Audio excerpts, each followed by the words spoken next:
Oo. Kung nasaan ka man, hinihiling ko sa'yo, ipakita mo sa akin ang katotohanan. Ang tanging katotohanan ng iyong pagkawala. Ano ba ang katotohanan sa iyong pagkawala? Very good.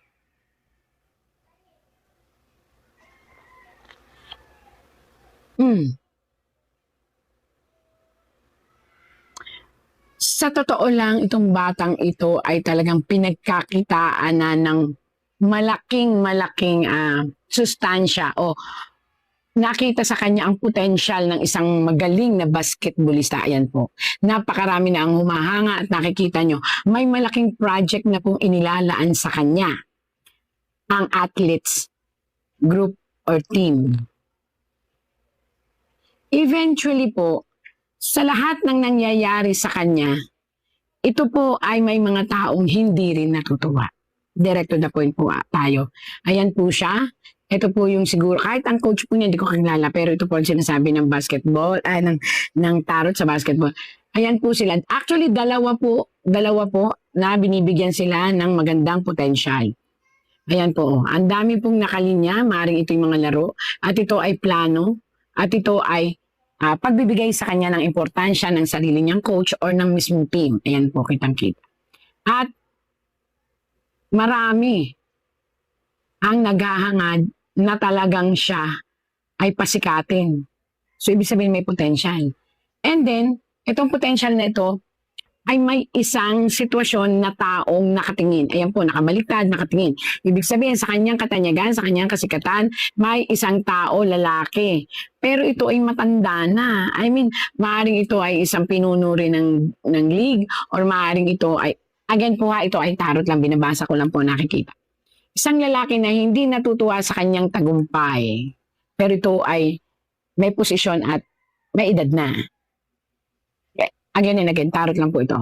Nakita niyo naman, matanda na. Ibig sabihin, may posisyon within the league, kung saan man ito. Hindi siya masaya, kaya nakabaliktad. Okay? Oy. Ang kagilas-gilas na galaw ng batang si Rene ay hindi nagpapasaya dito sa isang lalaking ito.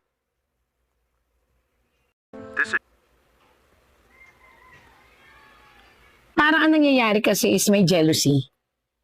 So lumabas po rito ay may jealousy. Hindi ko alam kung sino ito. Pero ito po ay may mga batang hawak. Alam niyo, parang batang hawak na gusto nila siguro yung kanila ang sumikat or what. Pero bakit lumabas ito dito? May isang event. Event po ito, ayan o. Ayun yung mga kasama. Tapos, ito yung si ating Rene. So, may practice or I don't know, may mga hawak sila.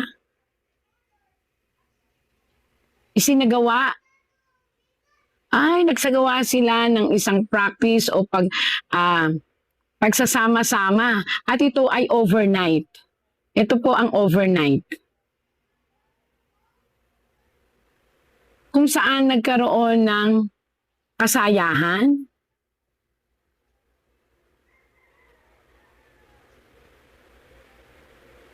at ito ay nagkaroon ng pagtitipon-tipon. Ayan.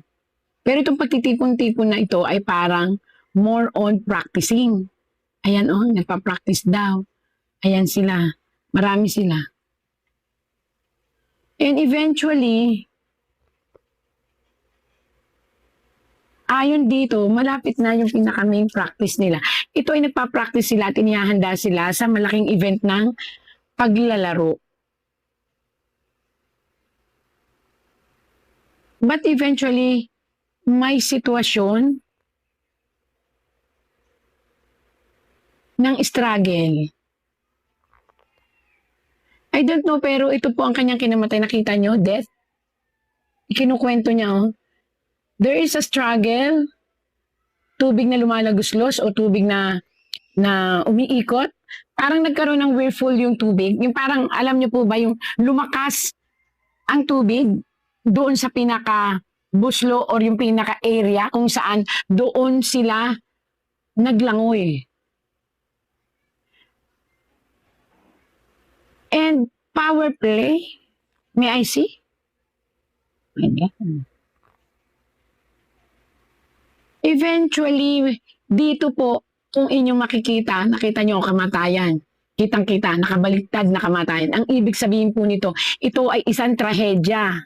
Ito ay nangyari sa pamagitan ng paglangoy nila at kung saan hindi, may nagpa-practice po sila. So they are practicing their weight, they are practicing their yung energy. Ayan po, nagpa-practice sila, dalawa pa nga oh. And then, nakabaliktad, nahigop sila ng tubig doon sa area kung saan doon talaga sila nalunod. At kung may power play po, ayon po dito, hindi siya power play. Pero bago nangyari yon, may nangyari na kumusyon or biruan o payabangan ba? Huwag ko kayo magagalit, pero kung ito ang sinasabi ng tarot, may parang kaya ko yan, tatalunin ko yan. Yun yung naririnig, tapos bigla na lang pong nagsigawan na yung mga tao, yung mga kasama nila. Yun po yung naririnig. Maniniwala ko ba kayong nandito siya ngayon? At sinasabi niya na hindi pa niya gustong mamatay. At ewan niya bakit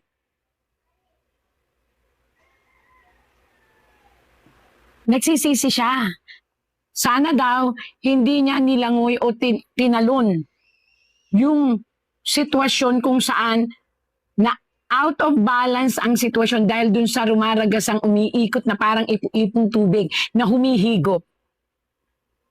So yung power play na sinasabi nila nakataob po, ibig sabihin po nito ay maaring napabayaan lang sila dahil hindi agad sila nasagip.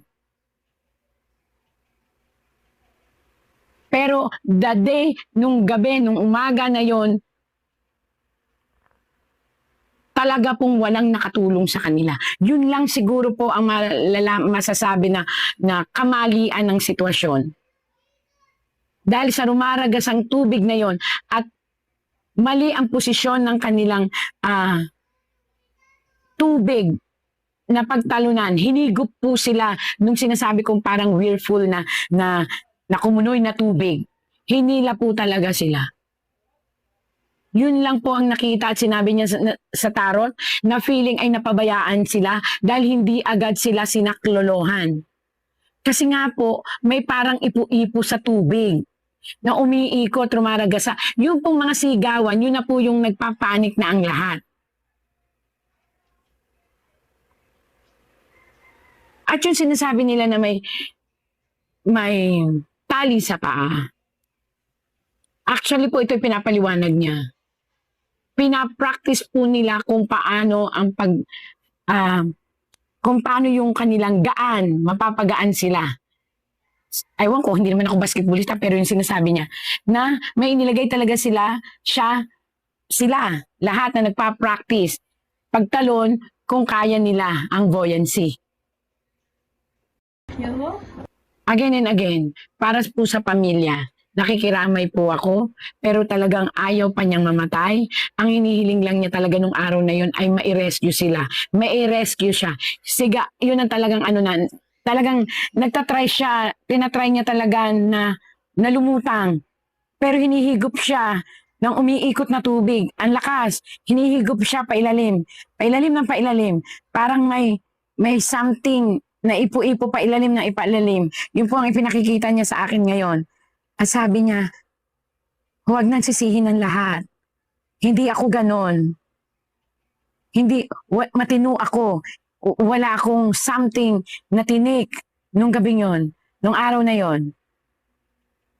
Ang sa akin lang, ang sinisigaw ko lang, tulungan ako, maiahon. Pero walang tumulong sa akin. Walang naglakas ng loob. Kasi malakas ang rumaragas ang tubig. Huli na nung ako'y kanilang na-rescue. Yun lang po sinasabi nila. Ito po'y totoo. Galing po ito kay Rene. At sabi niya, bigyan na siya ng katahimikan. nagmamahal siya sa kanyang pamilya, bigyan siya ng katahimikan at huwag na siyang gambalain pa. Hindi ko pa gustong pumanaw. Hayaan niyo po ako na may parating sa inyo ang lahat. Hindi ko pa gustong pumanaw. Pero dito ako nagtapos sa buhay na ito.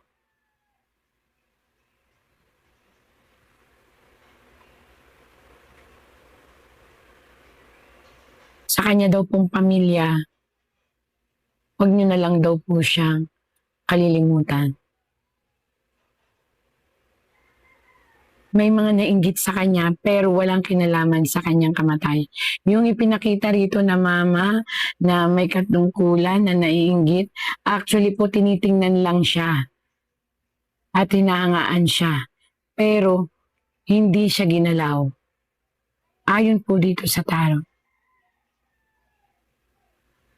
Ako mismo ang tumalon sa tubig upang practicing kung kaya ko. Ako mismo, hindi ako pinatay. Ako mismo, ang ikinasasama lang ng loob ko, bakit walang tumulong sa akin agad-agad upang makuha sa umiikot na tubig. Sumisigaw ako, humihingi ako ng saklolo, pero napakatagal, sobrang tagal. Hindi ko na kinaya. Tumulubog na ako. Pailalim na pailalim. Sobrang lalim. Hindi na ako makahinga. Tulungan niyo. Ayoko pang mamatay. Tulungan niyo ko. Huwag niyo akong pabayaan.